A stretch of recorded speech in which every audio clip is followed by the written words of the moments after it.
Hi friends, welcome to Annam's Recipes. இன்னைக்கு இந்த வீடியோல நான் மத்தியான லஞ்சுக்கு என்ன ரெடி பண்ண போறேன், அப்புறம் வேற வேலைகள் என்ன செஞ்சேன் அப்படிங்கறதெல்லாம் பார்க்க போறோம். இன்னைக்கு நான் சிம்பிளா தான் லஞ்ச் ரெடி பண்ண போறேன். அது என்ன லஞ்ச்னு பார்ப்போம் வாங்க. எங்கள் ப்ராடக்ட்ஸ் எல்லாம் யூடியூப்பில் கமெண்ட்ஸ்க்கு கீழே வந்துட்டுருக்கு. அதில் போய் கிளிக் பண்ணிங்கன்னா அதோட ரேட்டு டீட்டெயில்ஸ் எல்லாமே இருக்கும். அதை கிளிக் பண்ணி நீங்கள் வேணுங்கிற பொருளை ஆர்டர் பண்ணி வாங்கிக்கலாம்.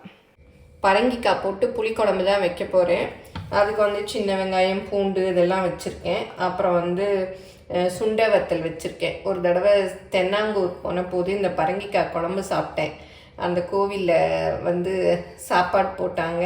அதில் இந்த பரங்கிக்காய் குழம்பு ரொம்ப சூப்பராக இருந்தது. அவங்க மிளகு தக்காளி வத்தல் போட்டு வச்சுருந்தாங்க.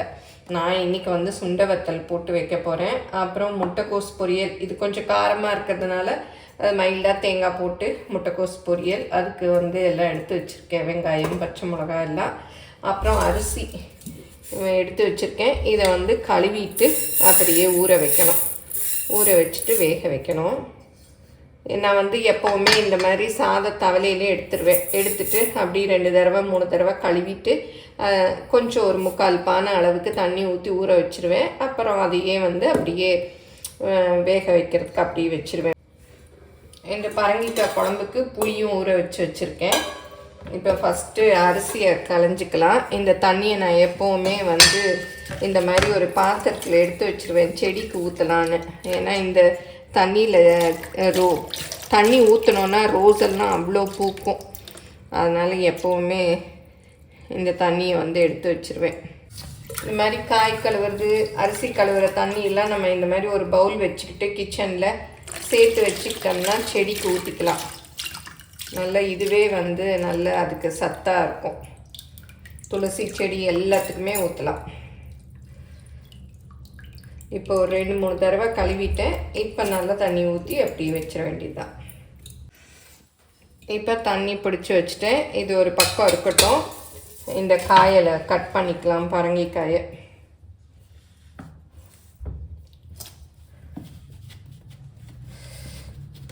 இதெல்லாம் எடுத்தாச்சு. எடுத்து நல்லா சுத்தம் பண்ணிவிட்டு இது கொஞ்சம் பெரிய பீசஸாக கட் பண்ணிக்கணும். ஏன்னா இது கொஞ்சம் அப்படி கரைஞ்சி போயிடும். நான் இன்றைக்கி சும்மா பேனில் தான் பண்ண போகிறேன். நீங்கள் குக்கரில் வைக்கிறதா இருந்தால் பார்த்து வைங்க, ஏன்னா கரைஞ்சிரும். இது நிறைய பேர் ஹோட்டல்லாம் சாம்பாருக்கெலாம் இது போடுவாங்க. இது கரைஞ்சிதுன்னா அப்படி நல்லா திக்காக வந்துடும். இப்போ எண்ணெய் ஒரு 2 டேபிள் ஸ்பூன் அளவு ஊற்றிக்கலாம். ஏன்னா புளிக்குழம்புக்கெலாம் எண்ணெய் கொஞ்சம் நிறைய ஊற்றினா தான் நல்லாயிருக்கும். அதுவும் நல்லெண்ணெய் ஊற்றுனீங்கன்னா நல்லாயிருக்கும். நான் நல்லெண்ணெய் தான் ஊற்றுறேன். இப்போ இதில் தாளிக்கிறதெல்லாம் போட்டுடலாம். உளுத்தம்பருப்பு கொஞ்சம், அப்புறம் கடுகு, அப்புறம் வெந்தயம் கொஞ்சம் நிறைய போட்டுக்கலாம், புளிக்குழம்புக்கு நல்லாயிருக்கும். அப்புறம் சீரகம், இது சுண்டைக்காய் வத்தல், அதையும் போட்டுக்கலாம். இதெல்லாம் நல்லா சுண்டைக்காய் வத்தல் நல்லா பொரியணும். இப்போ பூண்டு, வெங்காயம், கருவேப்பிலை எல்லாம் போட்டுக்கலாம்.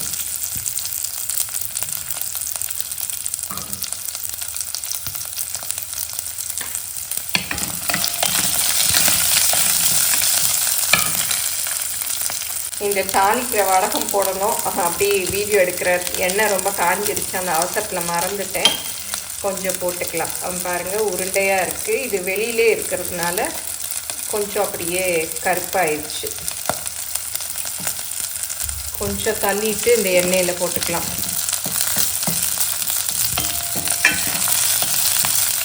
கொஞ்சம் எண்ணெய் ஊற்றிக்கலாம். இந்த எண்ணெயிலே அது நல்லா பொரிஞ்சிடும். இந்த தாளிப்பு வடகம் போட்டோன்னா அந்த குழம்பு எல்லாமே சூப்பராக இருக்கும்.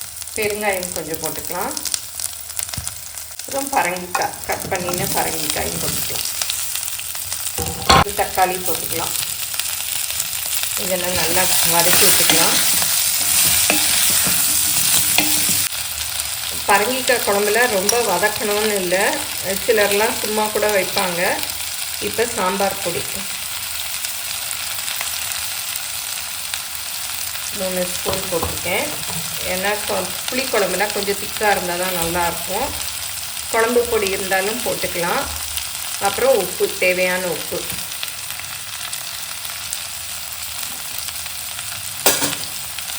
அப்புறம் இந்த புளி தண்ணி.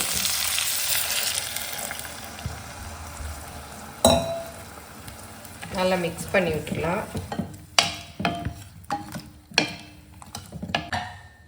இதை மூடி அப்படியே வேக விட்டுடலாம். அடுப்பை மீடியமில் வச்சுக்கலாம்.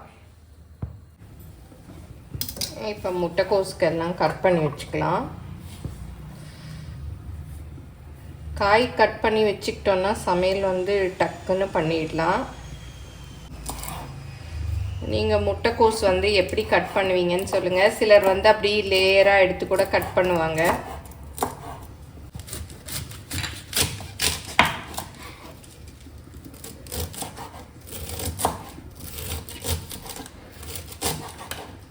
நான் வந்து எப்பவும் இந்த மாதிரி தான் கட் பண்ணுவேன். பாருங்கள், இந்த மாதிரி 2ஆக கட் பண்ணிக்கிட்டோன்னா அது வேணுங்கிற அந்த கரெக்டு சைஸ், பொரியல் சைஸ்க்கு வந்துடும்.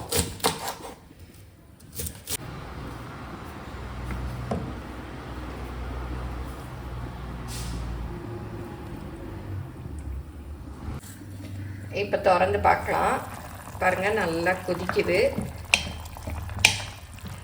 நீங்கள் குக்கரில் கூட வைக்கலாம், நல்லா குழஞ்சி வெந்துடும்.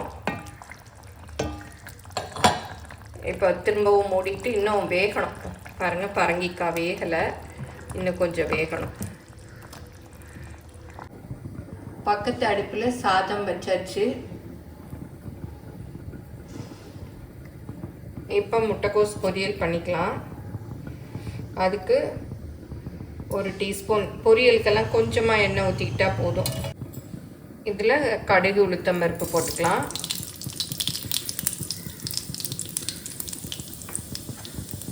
இது நல்லா செவக்கட்டும். உளுந்து செவந்தால் தான் நல்லாயிருக்கும். இந்த கடாய் எங்கே வாங்கினதுன்னு எல்லோரும் கேட்பீங்க. இது வந்து கும்பகோணத்துக்கு ரொம்ப நாள் முன்னாடி போகிறச்ச வாங்கினது. கும்பகோணத்தில் வெங்கல பாத்திர கடைகள் இருக்கு இல்லையா, அங்கே இருக்கும். இப்போ நல்லா செவந்துருச்சு. பச்சை மிளகாய், வெங்காயம், கருவேப்பிலையும் போட்டுக்கலாம்.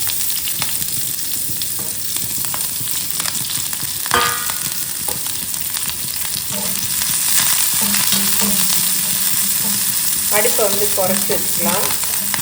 இப்போ வந்து முட்டைக்கோஸையும் போட்டுடலாம்.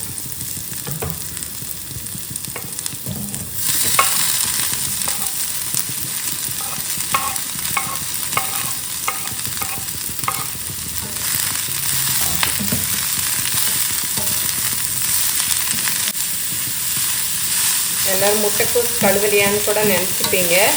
நான் வந்து ஃபுல் முட்டைக்கோஸ் தான் வாங்கிட்டு வந்தேன். அதில் கொஞ்சம் வந்து பொரியலுக்கு எடுத்துக்கிட்டோம். அதனால் முழுசுமே நான் அந்த வெளி லேயர் எடுக்கிறதுக்கு முன்னாடியே நல்லா கழுவிட்டேன்.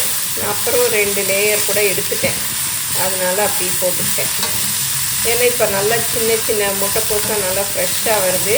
இந்த மாதிரி திக்காக இருக்கிறதா பார்த்து வாங்கிக்கிட்டிங்கன்னா பொரியலுக்கு நல்லாயிருக்கும். சில சமயம் பாருங்கள், முட்டைக்கோஸ் வந்து ஒரு மாதிரி லேஸாக வரும். அது வந்து வதங்கினா ஒரு மாதிரி சுருங்கிட்டு போயிடும். இது வந்து ஒவ்வொரு சமயம் வரும், நல்லா கெட்டியாக வரும். இப்போ வந்து உப்பு போட்டுக்கலாம். நல்லா ஸ்ப்ரெட் பண்ணி போடலாம், இல்லாட்டா ஒரே இடத்துல இருந்துக்கும். இதை நல்லா மிக்ஸ் பண்ணி விட்டுக்கலாம். அடுப்பை வந்து குறைச்சி வச்சுக்கோங்க, இல்லாட்டா அந்த முட்டைக்கோஸ் தீஞ்சு போயிடும். இப்போ ஒரு மூடியால் மூடி வேக விட்டுடலாம். இடையில இடையில திறந்து கிளறி விடணும். இந்த பாருங்க, இப்போவே ஒரு வேலையாக போனேன், அப்படி செவந்துருச்சு, நல்லா வெந்துருச்சு. இந்த மாதிரி முட்டைக்கோஸ் பொரியல் மற்றும் பக்கத்துலேயே நின்று கிளறி விடணும். பண்ணிடலாம்.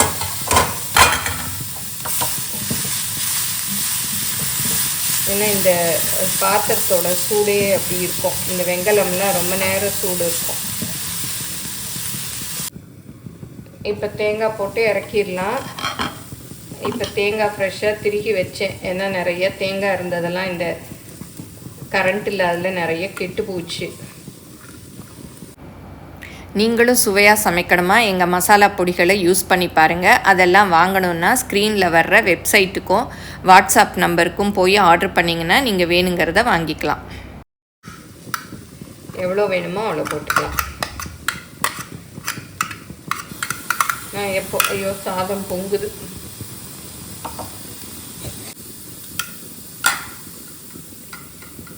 இதை நல்லா மிக்ஸ் பண்ணி விட்டுடலாம். இப்போ முட்டைக்கோஸ் பொரியல் ரெடி.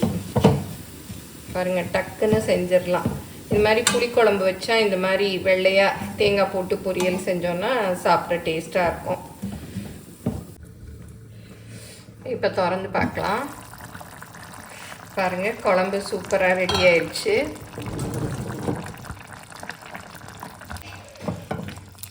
நல்லா வெந்துருச்சு பரங்கிக்காயெல்லாம். குழம்பும் நல்லா திக்காயிடுச்சு. கடைசியாக கொஞ்சம் நல்லெண்ணெய் ஊற்றினா நல்லாயிருக்கும் டேஸ்ட்டு, வாசமாக. இப்போ அடுப்பை ஆஃப் பண்ணிட்டேன். இது கேஸ்ட் அயன்கிறதுனால இந்த பாத்திரம் அப்படியே சூடு இருக்கிறதுனால கொஞ்சம் நேரம் அப்படியே கொதிச்சுட்டே இருக்கும். சிம்பிள் லன்ச்சு ரெடி ஆகிடுச்சு. பாருங்கள், பரங்கிக்காய் குழம்பும் முட்டைக்கோஸ் பொரியலும். இதெல்லாம் சர்விங் டிஷ்க்கு மாற்றி வைக்கணும். நார்த்தங்காய் வச்சுருந்தேன் இல்லையா, ஊர்லேருந்து கொண்டு வந்தது. அதில் கொஞ்சம் அந்த இன்ஸ்டன்ட் நார்த்தங்காய் ஊறுகாய் போட்டுட்டு ஒன்று மாத்திரம் உப்பில் போட்டு வச்சுருக்கேன். பாருங்கள், நல்லா மிக்ஸ் பண்ணி விடணும்.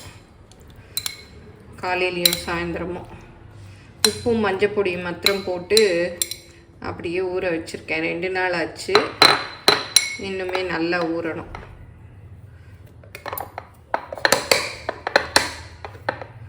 அப்புறம் பாத்திரம்லாம் கழுவினது இருக்குது, அதெல்லாம் அடுக்கி வைக்கணும். மழையாக இருக்கிறதுனால சீக்கிரம் காய மாட்டேங்குது. பாருங்கள், ஈரமாக இருக்குது. அதெல்லாமே அடுக்கணும். சாதம் மாத்திரம் வெந்துட்டுருக்கு, அதுக்குள்ளே அடுக்கி வச்சிடணும். இது எல்லாத்தையும் ஒரு இது காஞ்சிருக்கு, ஒன்று காயல.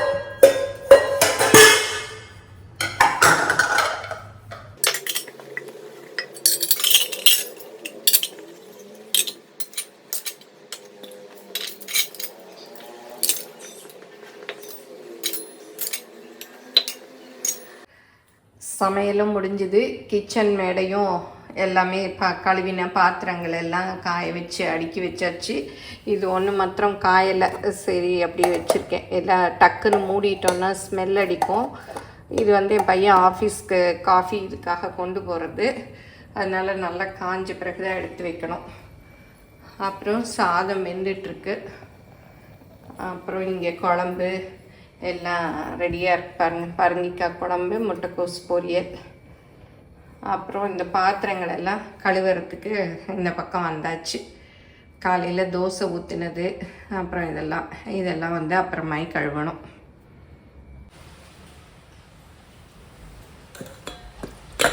சாதத்தை வடித்து விட்டாச்சு. கஞ்சி வடிஞ்சதும் சாப்பிட வேண்டியதுதான். கார்த்திகை விளக்குகள்லாம் எப்படி எண்ணெய் போக கழுவுறது அப்படிங்கிறதுலாம் வீடியோ எடுக்கலான்னு சொல்லிட்டு வச்சுட்டு போயிருந்தேன். பட் வந்ததும் வேலையும் அதிகமாக இருந்தது, மழையும் பெஞ்சதுனால எடுக்க முடியல. ஃபஸ்ட்டு என்ன பண்ணணும், நம்ம திரியெல்லாம் வச்சுருப்போம் இல்லையா, அதெல்லாம் எடுத்து போட்டுட்டு ஒரு துணியில் இந்த விளக்கில் இருக்க எண்ணெயெல்லாம் தொடச்சி எடுத்துடணும். அப்போ தான் நமக்கு நல்லா க்ளீனாக போகும். அப்புறம் தொடச்சி எடுத்த பிறகு நம்ம யூஸ்வலாக பாத்திரம் கழுவோம் இல்லையா, லிக்விட் சோப்போ இல்லை சோப்பு விம் பார் அந்த மாதிரி சோப்புகளை வச்சு நல்லா நாரில் கழுவிட்டு அப்படி காய வச்சிடணும். அப்புறமும் ஹாட் வாட்டரில் போட்டு கழுவுனாலும் நல்லா நீட்டாக போயிடும். அப்புறம் இந்த மாதிரி காய வச்சிடணும். அப்புறம் நல்ல வெயில் வந்ததுன்னா அதுலேயும் காய வச்சு எடுத்திங்கன்னா நல்லாயிருக்கும். ஏன்னா ஈரத்தோடு இந்த விளக்குகள் அப்புறம் எடுத்து வச்சிட்டோன்னா அப்புறம் பூசணம் பூத்த மாதிரி போயிடும். அதனால் நல்லா காயணும். ஏன்னா தண்ணி ஊறி இருக்கும் விளக்கில், அதெல்லாம் காஞ்சால் தான் நல்லாயிருக்கும். இப்படியே நம்ம ஸ்டோர் பண்ணி வச்சிட்டோன்னா அப்புறம் பூசணம் பூத்த மாதிரி வந்துடும், வேஸ்ட்டாக போயிடும் அகலெல்லாம். அதனால் இந்த மாதிரி ஓப்பனில் கொஞ்சம் ஒரு 2-3 நாள் இப்போ வெயில் வந்ததும் நம்ம வெயிலில் வச்சுக்கலாம். இந்த செராமிக் விளக்கெல்லாம் எங்கே வாங்குனீங்கன்னு சொல்லிட்டு நிறைய பேர் கேட்டிருந்தீங்க. இது இன்ஸ்டாகிராம் பேஜில் ஸ்மகி கிரியேஷன் அப்படிங்கிற ஒரு பேஜ்லேருந்து தான் வாங்கினேன். இது பெய்டு ப்ரமோஷன்லாம் இல்லை, நானாக சும்மா பார்க்குறச்சே இந்த விளக்கு வந்தது, அதை பார்த்து தான் வாங்கினேன். நீங்களும் சர்ச் பண்ணி பாருங்கள். இந்த செராமிக் பொருட்கள் விற்கிறதில்ல, அதில் இந்த மாதிரி இதை விட நல்லா கூட இருக்கும், அந்த மாதிரி வாங்கலாம். ஏன்னா அப்போ தீபாவளி சமயம் நிறைய வந்தது, அப்போ நான் வாங்கினேன். அதனால தான் அவங்க பாருங்கள் இதெல்லாம் கூட பார்த்து அனுப்பலை. கொஞ்சம் டேமேஜ் மாதிரி நான் சரி பரவாயில்லன்னு விட்டுட்டேன். ரொம்ப ஏன்னா அவங்க சிச்சுவேஷனையும் நம்ம பார்க்கணும் இல்லையா, அதனால அப்படியே விட்டுட்டேன். இங்கே உள்ளே எல்லாம் ஒரு மாதிரி இருந்தது பார்க்குறச்ச நிறையா. நான் கூட கலர் சாய்ஸ் எல்லாம் நான் வேணுங்கிற கலர்லாம் கேட்டிருந்தேன், அதெல்லாம் அவங்க அனுப்பலை. சரி ஓகே அப்படின்னு சொல்லிட்டு விட்டுட்டேன். நான் பிங்க்கு க்ரீன் எல்லாம் அழகாக இருந்தது, அதனால் அவங்களும் சொன்னாங்க இந்த மாதிரி தீபாவளி ரஷ்ஷில் இந்த மாதிரி பார்க்க முடியலன்னு, ஓகேன்னு விட்டுட்டேன். சாதம் வெந்து வடித்து விட்டுட்டேன். இப்போ இதை நிமித்தி எடுத்துக்கலாம். எல்லாமே ரெடி ஆயிடுச்சு. இதை வந்து இந்த பாத்திரத்தில் கொட்டிக்கலாம். சுடுது பாருங்கள், நல்லா வெந்திருக்கு, நல்லா சாஃப்டாகவும் இருக்குது, ரொம்ப சுடுது. இப்போ எல்லாமே ரெடி ஆயிடுச்சு. சாதமும் இதில் கொட்டி வச்சுட்டேன். புளிக்குழம்பு, முட்டைக்கோஸ் பொரியல், நேந்திரங்காய் சிப்ஸு, இந்த மிதுக்க வத்தல் நான் செய்கிறது எப்படின்னு கூட வீடியோ போட்டிருக்கேன். இது வந்து மதுரை சைடு, அப்புறம் சவுத்து தமிழ்நாட்டோட சவுத் சைடில் இருக்கவங்களுக்கெல்லாம் தெரியும் மிதுக்க வத்தல். இது ரொம்ப நல்லாயிருக்கும். அப்புறம் தயிர். இவ்வளோதான் இன்றைக்கி எங்கள் வீட்டு லஞ்ச் மெனு. ரொம்ப சிம்பிள் தான். இந்த விலாக் உங்கள் எல்லாருக்கும் பிடிச்சிருக்கும்னு நினைக்கிறேன். பிடிச்சிருந்தால் லைக் பண்ணுங்கள், எங்கள் சேனலை மறக்காமல் சப்ஸ்கிரைப் பண்ணுங்கள். ஃபேஸ்புக் இன்ஸ்டாகிராமில் அன்னம்ஸ் ரெசிபீஸை ஃபாலோ பண்ணுங்கள், உங்கள் ஃப்ரெண்ட்ஸுக்கும் ஷேர் பண்ணுங்கள். தேங்க்யூ.